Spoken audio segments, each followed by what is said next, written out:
Faudrait peut-être que je refasse une nouvelle vidéo là. Ouais, mais attends, sur quel sujet? Oh bah ça peut attendre.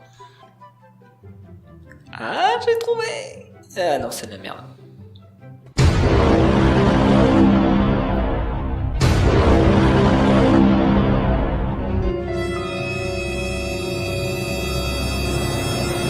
Ouais, ok, c'est bon, j'y vais. Et salut à tous les amis, c'est Mister KitKat et aujourd'hui on va parler des textures 3D sur Blender. Pourquoi? Parce que les trois quarts du temps elles sont mal faites. Donc aujourd'hui je vais vous expliquer comment faire ça. C'est simple. Bah je crois. Vous pouvez très bien voir sur ces images que les trois quarts des textures faites sur Blender ne sont pas réalistes. Mais vous inquiétez pas, je suis là pour remettre de l'ordre dans cette pagaille. Ok, je me chauffe un peu trop là. Allez, c'est parti. D'abord, qu'est-ce qu'une texture 3D? Sans rentrer dans les détails, une texture 3D c'est tout simplement une texture avec une profondeur de champ sur une surface totalement plate. Si vous voulez, une texture 3D permet de transformer ça en ça. Il y a quand même une différence. Une petite. Au moins une petite. Allez, allez. Et là vous allez me dire comment sont faites ces textures. Ne vous inquiétez pas, je suis là pour vous aider. Ces fameuses textures sont constituées de 4 voire 5 éléments. La première image de la texture 3D est appelée diffuse ou alors albédo et elle ressemble à ça. Elle sert tout simplement à donner de la couleur, tout simplement. La deuxième image s'appelle normal map ou burn map, désolé pour mon accent merde, mais elle sert tout simplement à feindre la texture. Merci Wikipédia, elle ressemble tout simplement à ça. Voilà, c'est beau, hein, c'est magnifique. Hein. La troisième image, appelée Reflection Map ou alors Roughness, est là tout simplement pour la réflexion de la texture suivant les endroits. Tout simplement. Elle ressemble bien sûr à ça. C'est dégueulasse. Non, je déconne, c'est magnifique. Et pour finir, la dernière image s'appelle tout simplement Displace Map ou alors Young Map. Là, je viens totalement d'écorcher le mot. Mais elle sert tout simplement à donner la forme de la texture sur la surface. Et elle ressemble à ça. C'est beau, hein?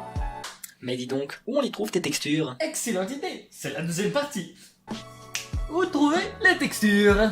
Cela est tout simple, pour trouver les textures vous pouvez très bien aller sur internet, comme sur le site texture.com ou bien encore messumtexture.com ou alors 3dtexture.me. Tout est dans la description, ne vous inquiétez pas. Et si vous ne trouvez pas la texture qui vous convient, ne vous inquiétez pas, vous pouvez la créer vous-même. Oui, vous-même. En effet, pour cela il vous faudra vous munir d'une arme redoutable appelée une M4. Désolé, je me croyais dans Call of Duty. Bon, sans déconner, il vous faudra tout simplement un logiciel de retouche photo, comme Photoshop. En même temps, c'est pas comme si 99% des gens l'utilisaient. Pour créer ces textures, il faudra tout simplement changer le niveau de gris de texture. Et on fait comme ceci. Pour créer la normal map, il vous suffit tout simplement que la texture soit noire et blanc, mais sans que ce soit vraiment brut. Faut vraiment que ce soit continu. Pour la reflection map, c'est la même chose que la normal map, sauf que au lieu que ce soit continu, faut que ce soit brut. Faut vraiment qu'on voit la différence entre le noir et le blanc. Et pour finir, pour créer la displacement map, il suffit tout simplement qu'il n'y ait pas de noir, mais beaucoup de gris clair, comme ceci. Et bien sûr, pour créer la diffuse map, il suffit tout simplement de prendre une photo avec votre téléphone ou très bien avec votre ordinateur ou quelque chose qui permet de faire une photo ou une capture d'écran. Voilà, tout simplement. Après avoir créé toutes ces textures, maintenant vous pouvez commencer à la texturer. Déjà pour commencer, il vous faut tout simplement une scène avec beaucoup de lumière et avec une surface assez grande, comme ceci. Muni d'une caméra si vous voulez. Ensuite, la première chose à faire, c'est de créer l'UV map de la texture, tout simplement en faisant comme ceci. Après avoir fait ça, il vous faut tout simplement passer en cycle render et tout simplement aller dans le Node Editor ici. Après avoir créé ce matériau, il vous suffit tout simplement de mettre ces différentes bulles. Je ne sais pas comment ça s'appelle, je crois que c'est des blueprints, mais je suis pas sûr. Donc pour mettre ces différentes bulles, vous avez tout simplement à appuyer ici. Une fois fait là, vous allez tout simplement aller chercher Normal Map. Ensuite, vous allez chercher un peu de gloss. Ensuite, vous allez chercher tout simplement un Mix Shader. Ensuite, il vous faudra bien sûr des images à mettre. Et pour finir, il vous faudra un color mix. Une fois fait comme ceci, vous n'avez tout simplement plus qu'à les relier comme ceci.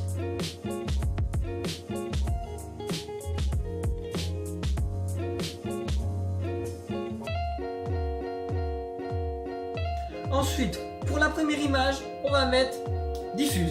Ensuite pour la seconde, on va mettre tout simplement la réfraction. Ensuite pour la dernière, nous allons mettre tout simplement la normal map ou le burn map, ça dépend laquelle vous avez pris. Bien sûr, suivant la version Blender et la texture, le rendu ne sera pas différent, mais vous avez juste à changer les paramètres comme ceci pour pouvoir que la texture soit comme vous le désirez.